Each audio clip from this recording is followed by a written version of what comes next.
we will be talking about the future of payments. And in my opinion, the future is also something that is happening right now. So everyone is very much interested in learning what has been done within your projects during this pandemic year, and what are your plans for the recent future.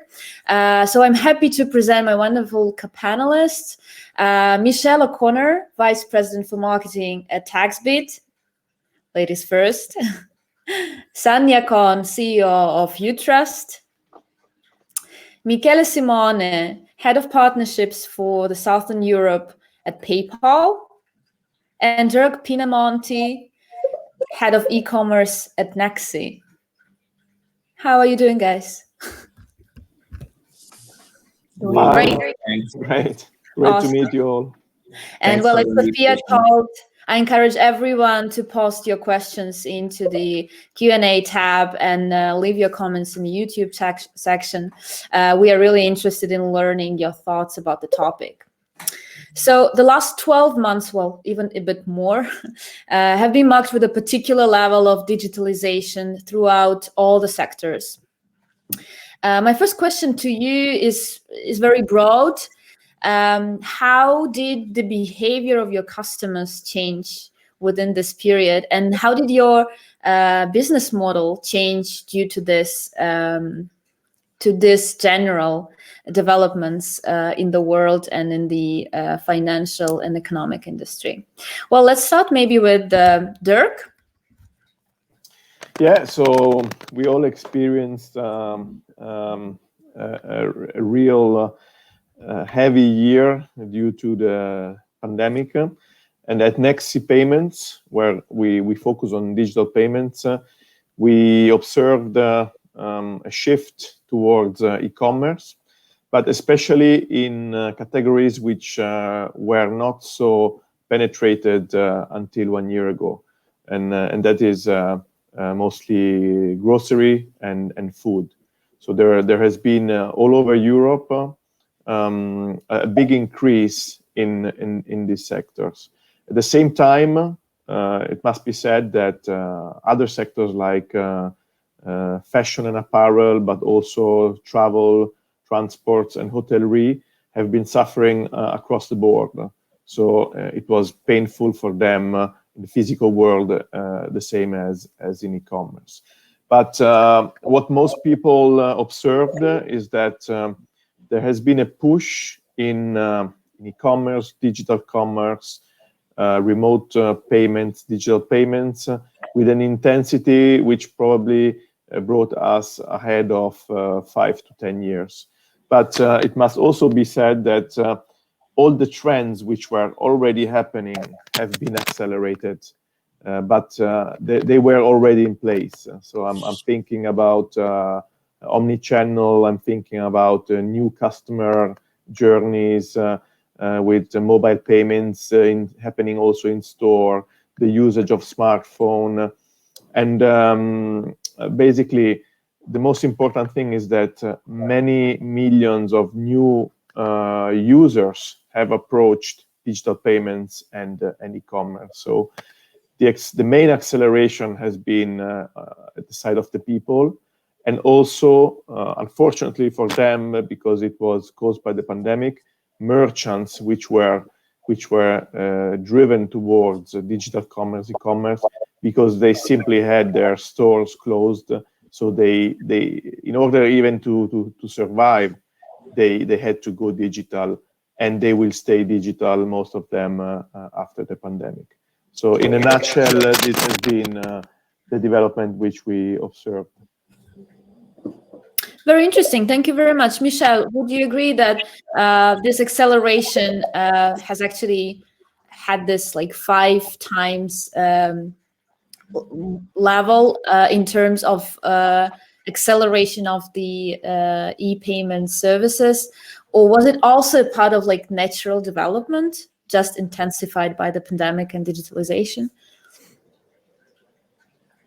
It's a great question. So I'm in the United States, and it's a little bit different here, and that our payment systems lags a little bit behind the way Europe moves. We had just started really accepting Apple Pay and Tap Pay and any of these digital mobile wallets, and our the brick and mortar industry really hadn't moved towards. It was physical and present cards. So this pushed everything ahead that we saw. A lot of people were moving to social media services to sell. All of these brick and mortar, as Dirk said, really had to figure out how to take their model that had been in place for sometimes decades, if not longer, and how were they going to move online quickly and iterate while also trying to figure out how to communicate with their audience. So there was a lot of shift, I think. Michele, well, you are working for one of the most known brands in terms of digital payments. How did you see the development of the behavior of PayPal customers? And also, as you're working for Southern Europe, did you see any regional differences in PayPal adoption across different countries? So, well, I have to echo most of the things that Michelle and Dirk said already. So I completely agree with them. We have seen an acceleration, a strong acceleration, and this has been confirmed also by the amount of customers that we have added in the last year, which is huge. We are close to 400 million among consumers and merchants. What we have seen, especially in less developed market from a digital point of view, like the one where I live, Italy, France, Spain, we saw that this was really a wake-up call for digitalization. We see some new trends with the strong acceleration of verticals that were not online at all or with a very low penetration. And also an acceleration on some trends, as Dirk said before, that were already happening before the pandemic. So, for instance, what we can say is that we were already in the platform era, but now we are even more. So, for instance, if you quoting Google, we will have 5 billion people accessing the internet through more than one device in 1 year or so. And already today, that 3 billion of people are online, so more or less half of the global population is online. All these people are spending time on social network every day, an increasing amount of time. So, for instance, what we have seen is that now it's even more important as an SMB that wants to sell online, for instance, to be present on social media and to develop experiences that are embedded in social media. And this is just one trend that we have seen our customers are really driving and they are catching all the value from it. On the other hand, I think that we are still behind on some aspects, and you can see that in some cases in the last year, yes, there has been an acceleration, a strong acceleration of sales from SMBs that are going online because it's a need, and probably this is the last call for them. But we also see that there are still some areas of improvement. And I think that one of the priority, and we always keep recommending this to our customer, is to keep not forgetting of starting from the basics, or in some cases, fixing the basics. And I'll bring you an example. Italy is one of the countries with the highest penetration of smartphones. So almost 100% of people now have a smartphone. But on the other hand, when you look at the merchant side, less than 70% of the websites are mobile optimized. And this creates a huge friction when you want to sell online, and most of your consumers will buy from a mobile phone. Very interesting observation. Well, Sanja, you are an advocate of crypto payments here, so my favorite topic. How would you evaluate the changes in demand for crypto payments during the last year? Yeah, in terms of the market, I can just echo what everyone else said. I think, in terms of e-commerce growth, moving forward, it's unlikely that we're going to see the same level of consistency of, year-on-year growth. However, behaviors is something that shifted consistently. And what we saw is that both small and large businesses really took the time to shift their focus to digital, and they made that investment that simply, cannot be undone. And the public perception has also shifted, with not only plenty of people who are not online shoppers before now shopping, but also people now recognizing and using cryptocurrency as a payment method. So what we saw within our business is that also crypto payments have grown tremendously in the last year. And we're seeing a rapid acceleration, even now continuing to see double-digit growth in terms of process volume on the platform. And also what we saw is that really this pandemic gave the opportunity, because it's an opportunity for businesses to look deeply into their business model and really look into where they could accelerate their sales and where they could bring more innovation. And many businesses, even traditional retailers, sellers, and brands, saw that opportunity in crypto. And for business, really, that means democratization, because there is no difference in how a business is treated, whether being a large retailer, brand, or small business, when using our platform and when using crypto. And really, more and more businesses are recognizing that there are certain intrinsic values, and payments are really confirmed immediately. Cross-border trade is really easier. There are no chargebacks, and more recognize crypto as the money of tomorrow, as the real money of commerce. So I think, yeah, we're just seeing a more rapid acceleration, which for now is really concentrated into certain verticals, but more and more expanding. Thank you very much. Well, my next question is, how did you benefit of the e-commerce boom, and what new initiatives did your projects launch in order to gain more adoption, but also to involve, to educate newcomers into the industry? Well, let's start maybe with Michelle. Sure. So in 2020, I was working at a digital money platform that facilitated cryptocurrency access. And then that's how Sanja and I know each other.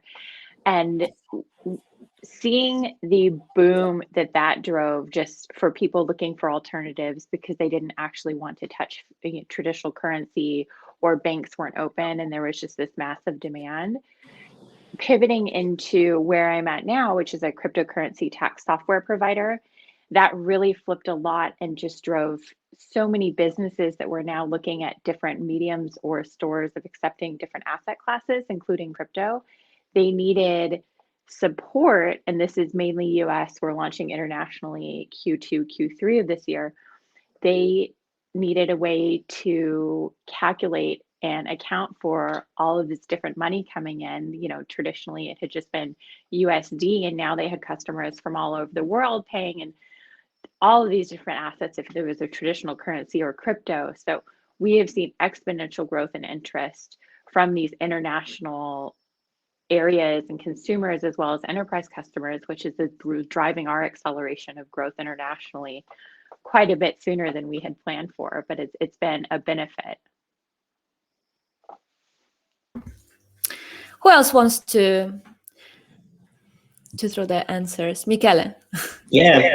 So we have really focused on delivering new products that really, with the focus of helping our customers, both consumer and merchants. And I'm really proud to say that it was an amazing year in terms of product delivery. We almost delivered one new product per month, and maybe mentioning the most important ones and the most successful one, I would probably start from Buy Now, Pay Later. That it's really an amazing product that we rolled out in the US, and now it's already available in UK, Germany, France, and we are adding countries as we speak. And here, I mean, for the consumer, it's completely free and gives the ability to buy more expensive items in 3 or 4 installments, depending on the country. And on the merchant side, this is not adding any risk, because the risk is on PayPal. This is not adding any cost on top of the PayPal fee, and the settlement for the merchant is upfront. Basically, we pay the merchant, and then we wait for the consumer to pay the installment. So this was the first big launch that we did to help consumer and merchants. But we also rolled out other products. For instance, we put a small step in the offline, launching a new QRC solution, and we launched it for free to help very small businesses that were reopening their stores, already investing a lot in security for protecting and for the new protocols and the social distancing rule that we have in place in Europe in different places. And so we gave them the chance to offer a touch-free and free from an economic point of view payment method that basically allows consumer to enter a store, take a picture to the QR code, and then pay what they have just bought. And other two important products that we launched later in the year were social selling. That is a very simple and easy way for SMBs, but also for consumers to start selling online, because from PayPal backend, you can create in a minute a product page with a listing, with a nice picture description, and accept PayPal as a payment method, and share it on the main social media. So this is Sell on Social. And last but not least, we also launched a debit card that is probably not the most innovative product that we have launched, but it's really useful for our merchants, because it's a business debit card, branded. I mean, it's powered by MasterCard, and it allows our merchant to use the balance that they have on PayPal in any offline store. So it can be really useful when we restart traveling, or in general, also if you have to buy online or offline any stuff for your business. Very interesting. So many initiatives. I'm also interested in learning how many of these were conceived before the pandemic, and actually how much did you have to adapt your roadmap to the changes related to the e-commerce boom. Dirk, could you please jump in with your initiatives? Yeah, so Nexi, we are waiting for some important merger and acquisitions happening this year, European-wise, but up to now we were focused on the Italian market. And the first thing we did, we did some solidarity actions for our merchants. So we waived the fees on some important digital payment methods. And at the same time, we also launched initiatives on about social commerce, remote commerce, using a pay by link tool, which is a very simple way for merchants to send the payment link while their shops is closed and make the delivery, which basically gave new life to the so-called digital proximity commerce. And we also made some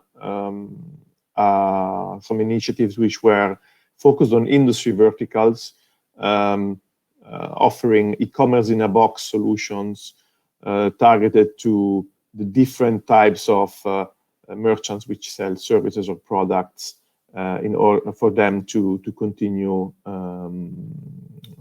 doing business. At the same time, we also started looking ahead.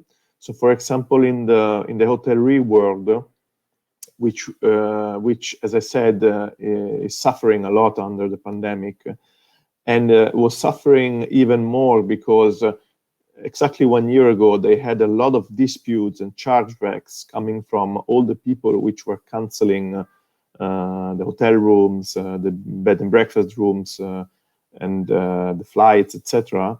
And so what we did, we did a deal with Italian Association of Hotellerie Association. And at the same time, we developed our product solution, our e-commerce product solution, in a way that made disputes management more easy and secure for hotels, and at the same time helping the same hotels to have less dependency on the global platforms, which they have to pay substantial revenue shares helping them moving towards creating also their own websites and their own e-commerce.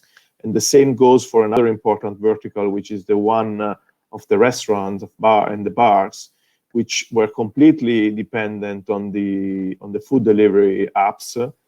But we helped them also create their own websites, therefore balancing their income between dependency on global platforms and having an own websites, because it's absurd if they have to pay for their own customer, if they have to pay revenue share for customers they already own because they are closed.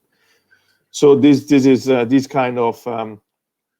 kind of initiatives. And then at the same time, we also on the issuing side, so on the cardholder side, we pushed the adoption of biometric payments, of contactless payments, and we're working on more and more solutions of tokenization of credit cards for all and also the open banking APIs, which will enable payment initiation services, new type of payments going ahead, and all these nice, interesting things which we're already seeing: subscription economy, sharing economy, invisible payments. We launched the first invisible payments powered shop in Italy, in a small town in the center of Italy, which is Amazon Go experience like, and we're working on all this kind of and also social commerce, which I think was already mentioned, very important again for merchants which don't want maybe to have a website but have a social presence, being able to selling through their social media. I find it fascinating that the crisis solutions become actually sustainable, stable strategies after the crisis is over. So this is the opportunities that any crisis gives us, and that is actually incredible. Speaking about crisis, so Sanja, you're working with crypto that is per se very volatile and let's put it, stressful for those who want to follow it day by day without losing any innovation and new thing. So how did you at Utrust deal with on one side the pandemic and digitalization, and on the other side this crazy crypto market that definitely has benefited from the digitalization, but still implies a sort of very specific approach? Yeah, great question. So we launched several initiatives as well in the past year. I'll try to stick to the most relevant ones. And I know in the audience, by looking at some people, they will be particularly excited about one initiative. But yeah, let's start from the beginning and the question you had around crypto. So the first thing we did, which was really driven by market demand, was to give the opportunity to merchants to settle their payments in crypto as well. So more and more merchants, and not only crypto savvy, so coming from the blockchain industry, but also traditional merchants and retailers, they see it as an opportunity to enter the market as an investment as well. So modeling large companies like Tesla, this is now for them an opportunity to enter the market as an investment, but also recognizing the simplicity of crypto payments in terms of providing faster payment and more efficient payment. So now merchants not only have the opportunity to settle in a fiat currency, but they can do so in crypto. Adding on top of that is really a huge initiative that was announced very recently, and we believe will really disrupt the concept of what a payment gateway represents for its partners and merchants. And the concept is really simple, and it comes from a very simple question. So what if your payment gateway would actually allow you to earn money instead of like spending up to 10% in payment processing fees when you do a lot of cross-border? And this is exactly what we are developing at this stage. So first, what we're going to do is reverse staking for merchants. So we have it for buyers as well. on our customer app hold. So basically how it works is that we use part of our fee and then we buy back UTK, so our own token in the market. We keep it in a locked pool for the merchant and then we release it after a period of time. So the merchant becomes the owner of that profit. So actually he earned money from that. And not only that, so on top of that, we offer a compound yield up to 10% and above for merchants who decide to store those earnings with us instead of a bank or another partner, let's say. So, you know, as you can imagine, this is really exciting because it's really changing the way people perceive payment providers. And now it's not only someone that can process my payments, but it's really a partner that can help me earn more money. And last but not least, we launched our B2B solution, which is an invoicing solution. So basically, it's a non-integrated solution for merchants who, for example, don't have an e-commerce store, or it's mostly for B2B cross-border payments. So when I have a lot of international suppliers, and the problem that it solves, it's mostly the international trade, where, for example, you know, as you can imagine, in some countries, there's a ban in the amount of local currency you can export, and that is solved with crypto trade. So it's a really great solution, which is not fully released, so it's still in beta. We are working with a certain number of customers that will be fully released in the next few months. And yeah, of course, last but not least, our I'll Hold app, so our consumer app, which also comes with a debit card for brick and mortar purchases, so we can capture the whole market of spending. So many interesting things. Thank you very much. Okay, let's talk a little bit more about the retailers and big players. Well, Amazon reported a near 200% rise in profits throughout the COVID pandemic, and I suppose it will be even more by the end of this year. Jeff Bezos' net worth is up like 75%. But when we talk about Amazon, it's also the sellers that are added to the Amazon marketplace. And I think the last number that I saw is like 300,000 per month. That is equaling like 150 sellers per hour. So do you consider the e-commerce boom a win-win situation for big players and for proximity retailers, small, medium enterprises? Or is there a winner, more concrete winner in the long term, in the short term? What are your thoughts on this whole situation? Michele. Yes. So I have to say that this is a very hot topic, and I think that it's really related to how small and medium businesses define their strategy to succeed in the e-commerce space. What we think as PayPal is that building an omnichannel strategy is the right strategy and the right way to approach this challenge. Because I can, of course, develop a presence on a marketplace where probably, considering the high fee of marketplaces, in some cases, I'm not going to be very profitable. But I can still use that channel as a channel to increase visibility, to generate some sales, to do customer acquisition. Then, of course, I need to leverage on all the other channels that I have and that can make me profitable as a company if I'm SMB.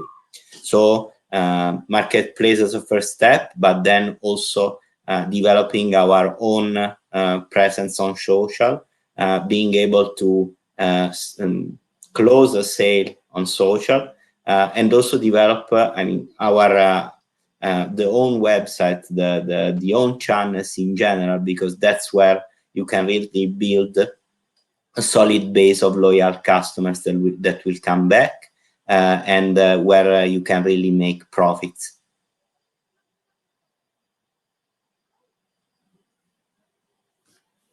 You are on mute, I think.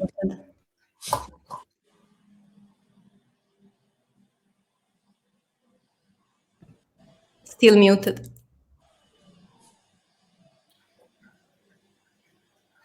Is it okay now? Yes. Sorry about this tech issues. I have a separate mic here, and I thought that it's connected. Michelle, you're representing here the US market. So, how do you? What is your take on the on this balance in the US in terms of giant companies versus proximity retailers, and what can be done in order for all of them to benefit from the digitalization around the world?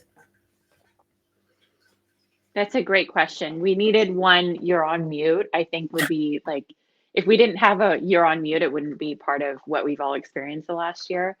So it's been in the US, I'm in California, so we recently just kind of started reversing the lockdown. We've been very locked down for what feels like forever.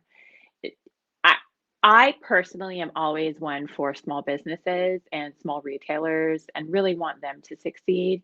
The idea that Michele mentioned of using an omni-channel approach is what I've seen a lot of people do here near term. When we went into lockdown with COVID early last year, Amazon was the giant. It had all the space, their infrastructure could flip. Suddenly stores and, everyone here was running to buy toilet paper and all these other things and panicking. Amazon already had that footprint. So they were the giant in the room that could turn everything on faster. So all of these small businesses saw their brick and mortar shut down, but they also didn't have the ability to turn on tens of thousands, if not hundreds of thousands of vans and delivery service. And that was heartbreaking to see. They iterated quickly and I think realized that using the piggyback of Amazon and some of these other retailers, they were able to recapture their audiences and then drive them back to either their website, their platform, their Instagram, or wherever it was, and remind them that, hey, we're here. We might not physically be here, but we're still here. And that's the trend that I'm seeing now is a lot of the brick and mortar stores have part-time hours, but they said that most of their customers have shifted to online and they envision that staying in place going forward. Thank you very much, Michelle. I would also like to add to this giants versus SME triangle. I want to add customers. Dirk, you are in Europe, and we had this new European Union revised directive on payment services that went into full effect, I think, in the end of 2020. So the aim of the initiative was first to integrate more the European payments market and also to protect consumers in terms of security. So do you think that all this, so the infrastructure, the ecosystem was ready to this scale of digitalization? And do you feel that on the level of security of payments, potential benefits, revenue, etc., all these three parts of the workflow are benefiting equally in Europe? Yeah, so the PSD2 is this regulation called the Payment Services Directive. It came into place I think in September 2019, but was waived for 15 months, and now came into a definitive regulation from January the 1st onwards. So in theory, it's a good thing because it makes e-commerce payments, digital payments more secure for the merchants and also for the customers, because it enables a stronger authentication. So the so-called strong authentication with the added factors which are biometric or that only the buyer knows. But what happened is, coming to your question, is that even if we knew, the whole ecosystem knew in advance that this regulation was coming and all the dates, and even after the waiving period, still from January onwards, we saw a strong decline of the so-called authorization and acceptance rates of payments, and this came quite as a shock to merchants, and also frustrating for some buyers because they did not have their passwords ready, and they did not register to the biometric recognition of their phones, etc. So at this moment of time, I think we're still in a process of adapting. Some players are doing it better than others, but in the medium long term, it will be a benefit for the whole industry in order to have less fraud. But having said that, there is a little bit a myth about frauds on the internet, and in Italy, it's more likely that a case of like a very exotic case of fraud makes the news instead of talking about how much e-commerce is helping the whole industry to grow. So there is also this mindset that a little bit like these urban legends, but frauds on the internet are not higher than frauds in the physical world. I mean, there are some. It's just maybe a question of online shoppers which are just coming to the internet, and maybe they don't know their way around the same way they do in the physical world. But it's the same for phishing. It's the same for I don't know, like email account takeovers or social media account takeovers. I think it's a question of digital education in a broader way. And coming back to your interesting question about who benefited the most of the pandemic, I mean, for sure the big players benefited the most. And I agree with the other speakers that the magic word is always balance.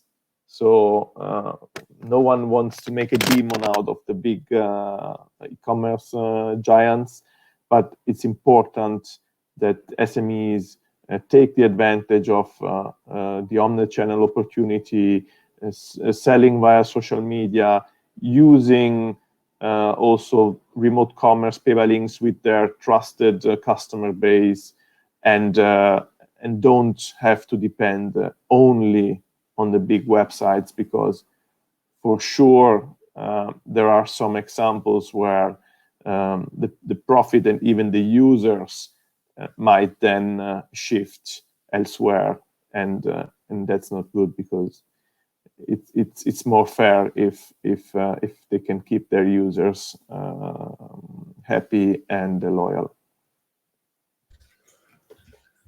Thank you very much for your interesting thoughts.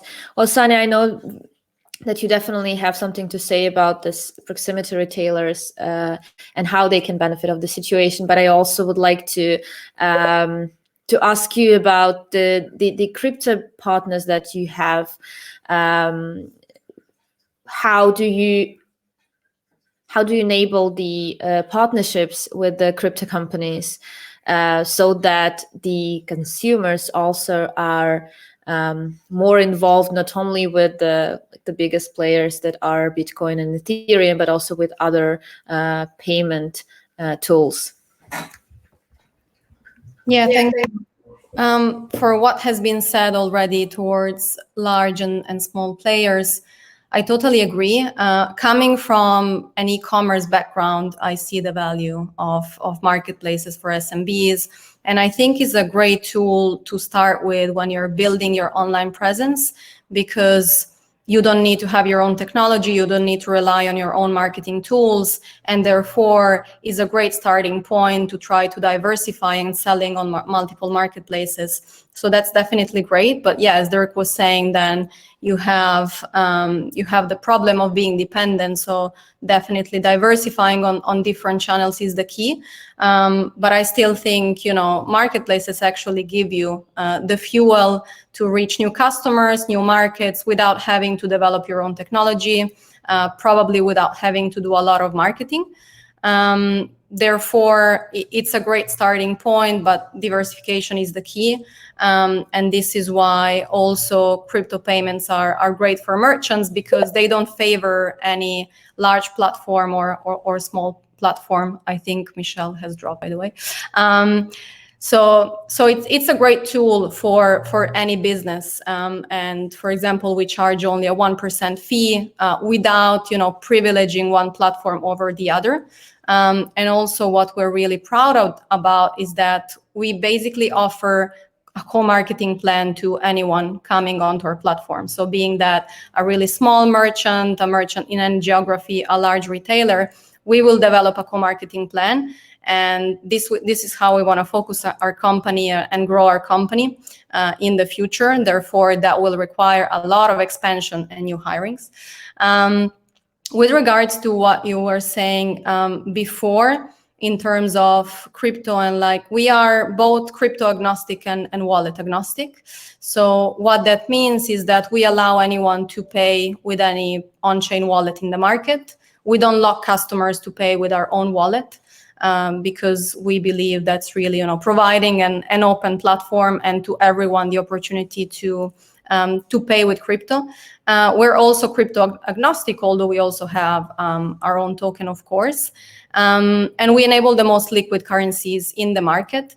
And so far, we're seeing a rapid increase in stablecoins payments.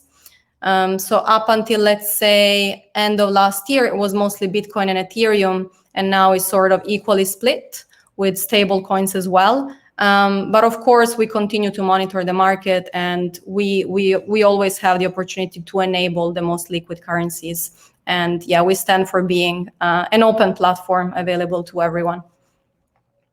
Well, I like that we touched this financial inclusion topic. I would like to bring over a question from the audience.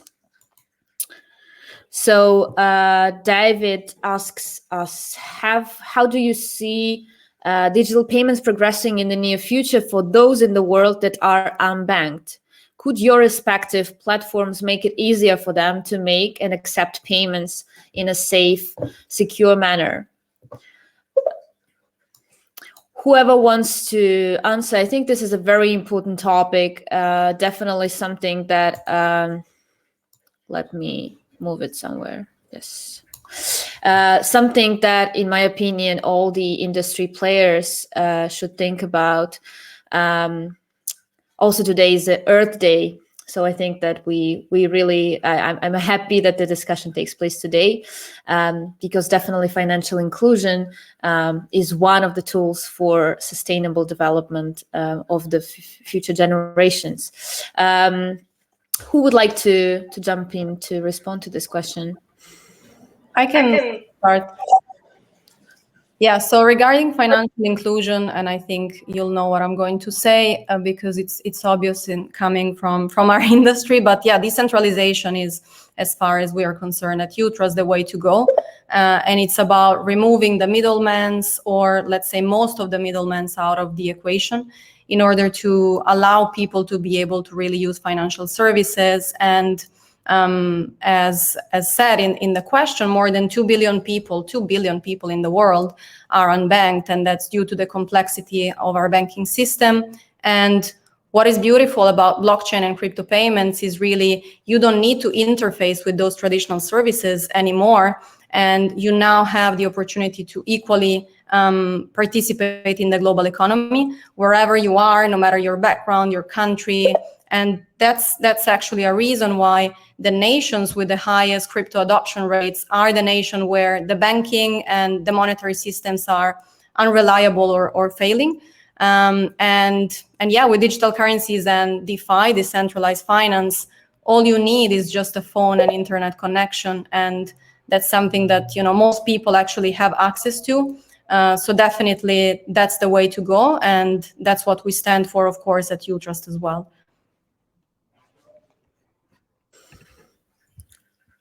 Dirk, in terms of regulators and their role in creating this ecosystem to bridge the financial divide together, how would you see the interaction of e-payments providers with the regulators in order to ensure that this infrastructure is secure and inclusive? Well, I think that there are already many organizations across Europe which are working on all these topics. So, for example, on the PSD2 topic, there have been and there are constant exchanges between the local players, with the local bank, with the European, with the EBA, which is basically the head of the regulation for Europe. So there is a constant feedback which is coming from the market, and it's going up to these organizations.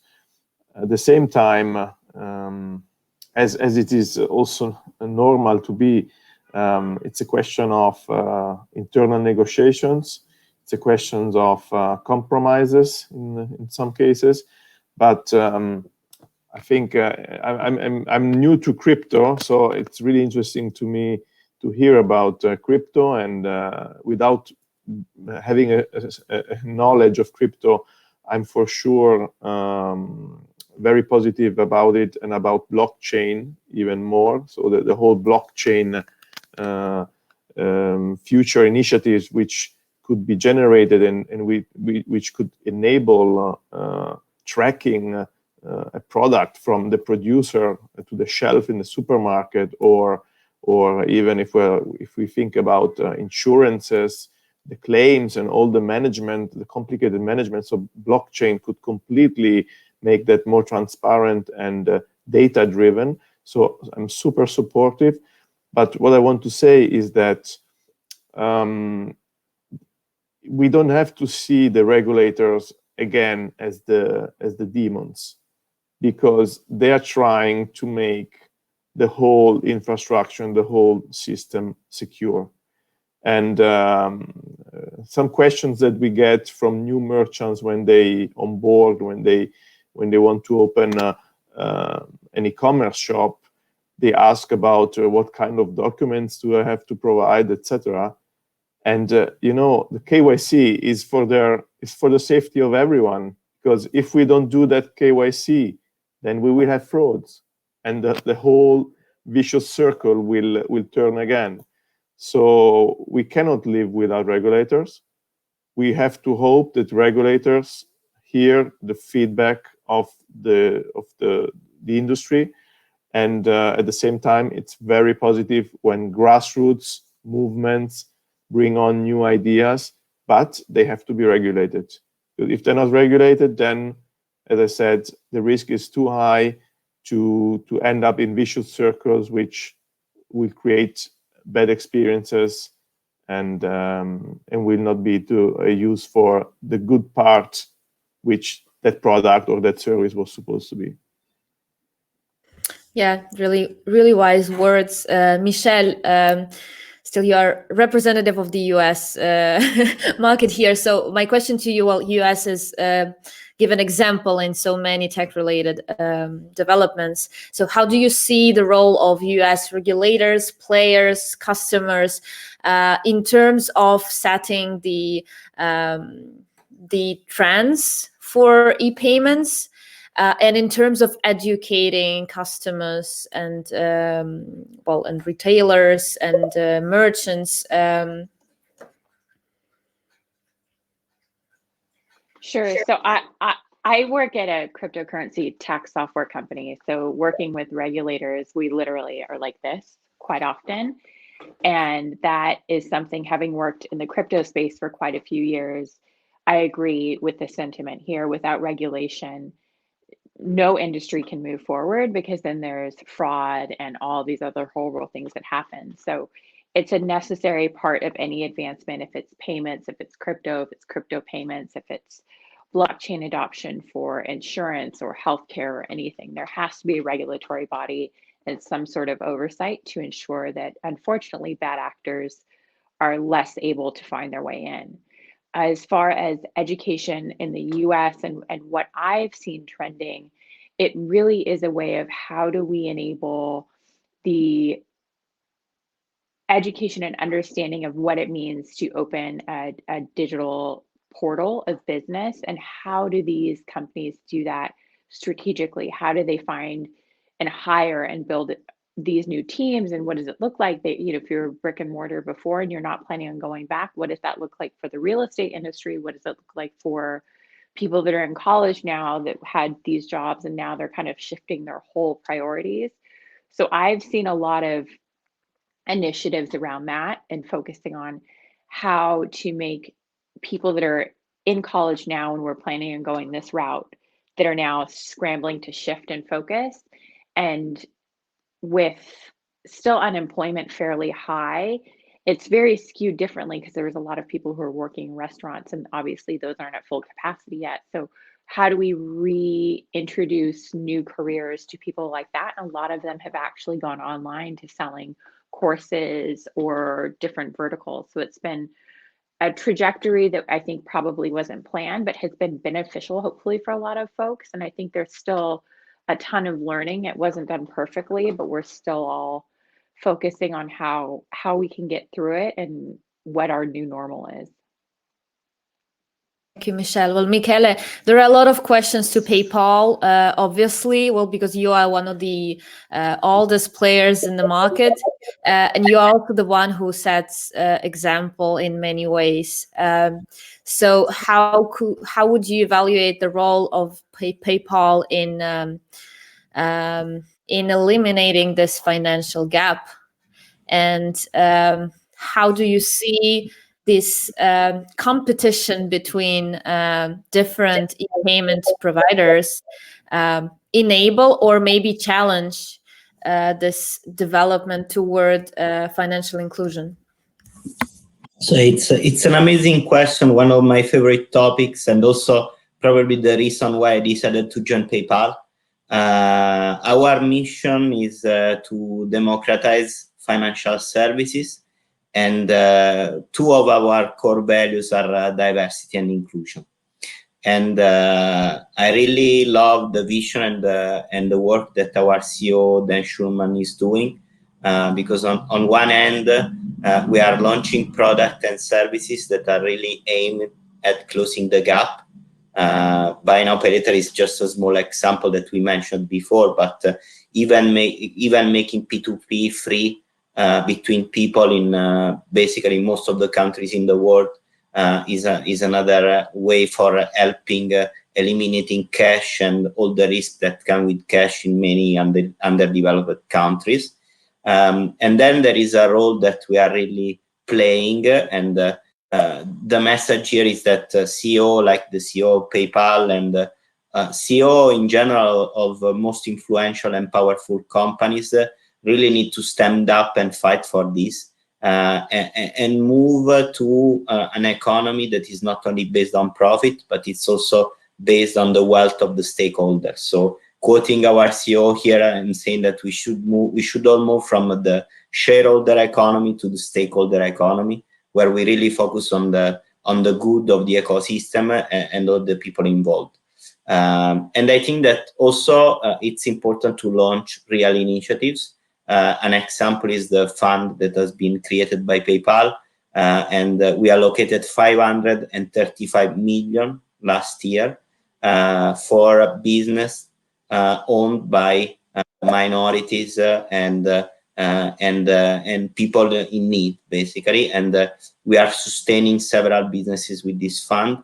And also, as a company, PayPal is pushing all our employees to create and launch initiatives, and even supporting us with funds from the company. So I think that PayPal is really a virtuous example when it comes to closing the financial gap.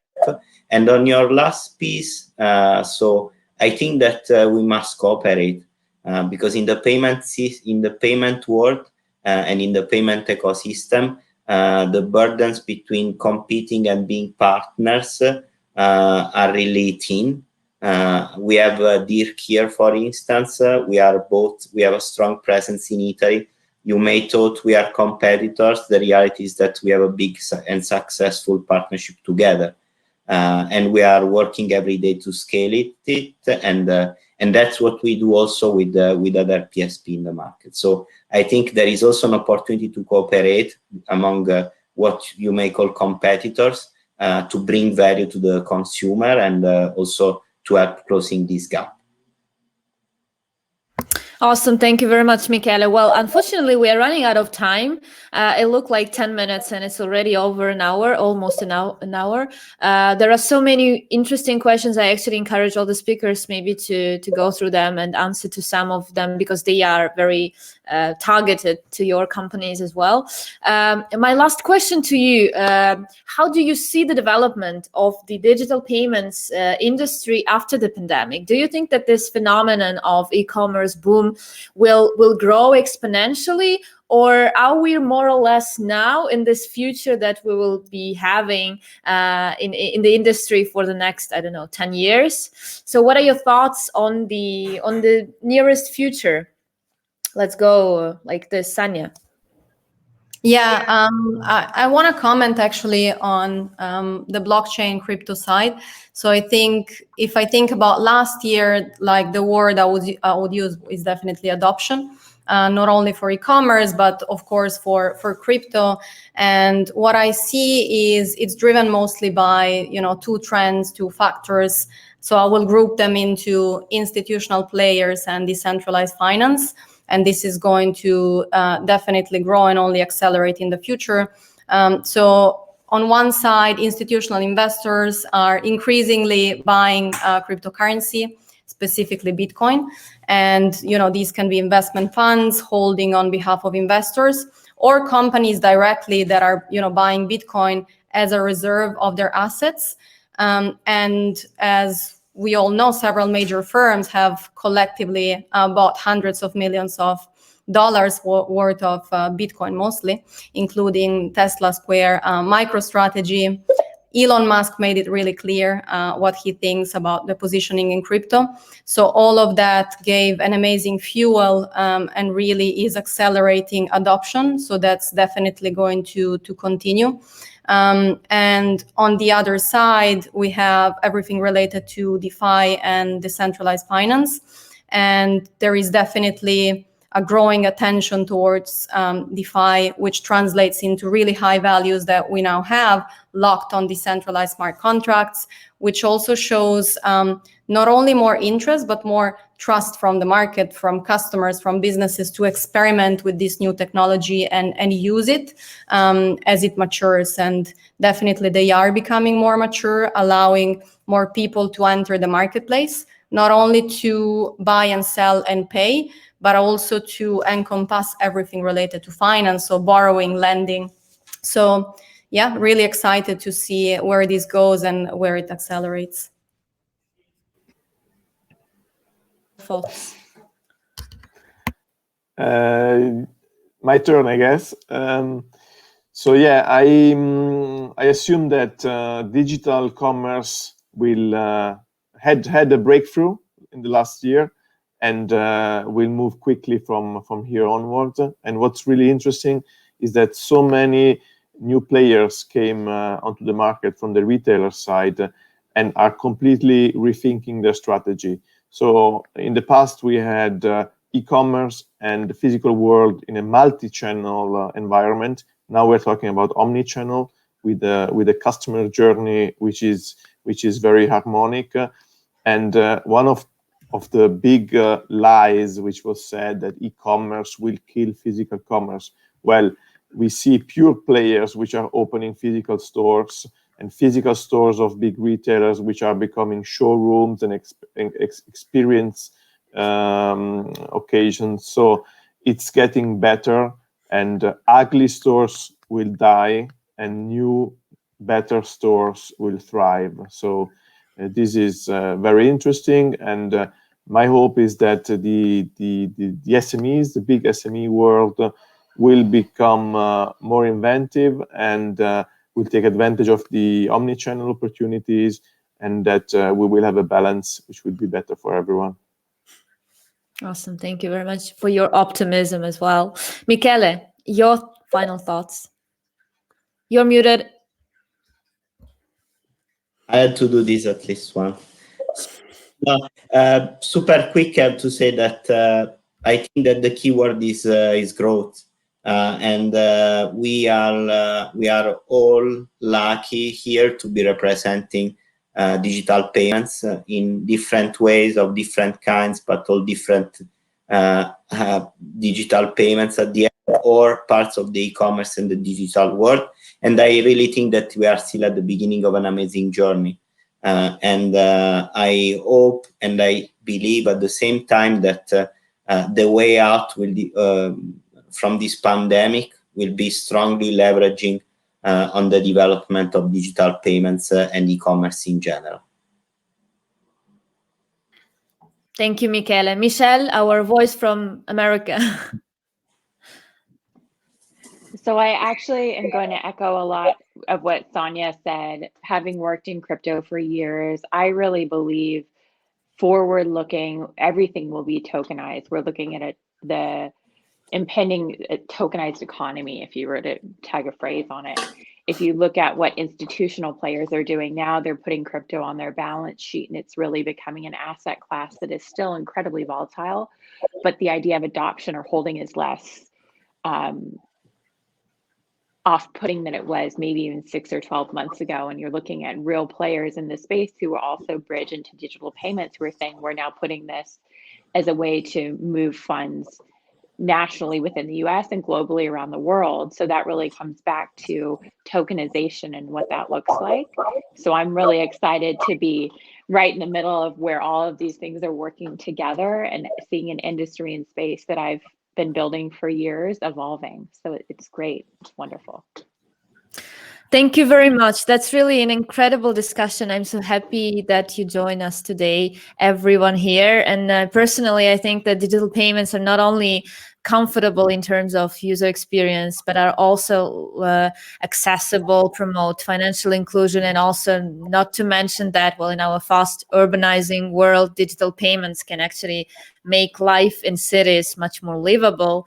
And not to mention that the data collected and generated from the digital payments can actually help encourage more sustainable consumption and analyze the different developments in different industries, englobing different industries. So thank you very much for joining us today. Thank you, Utrust, for organizing this wonderful meetup.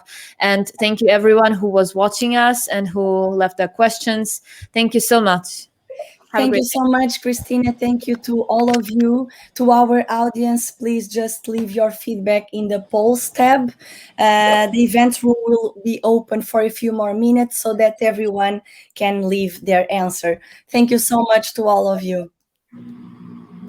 Thanks. Bye, everyone. Bye. Bye.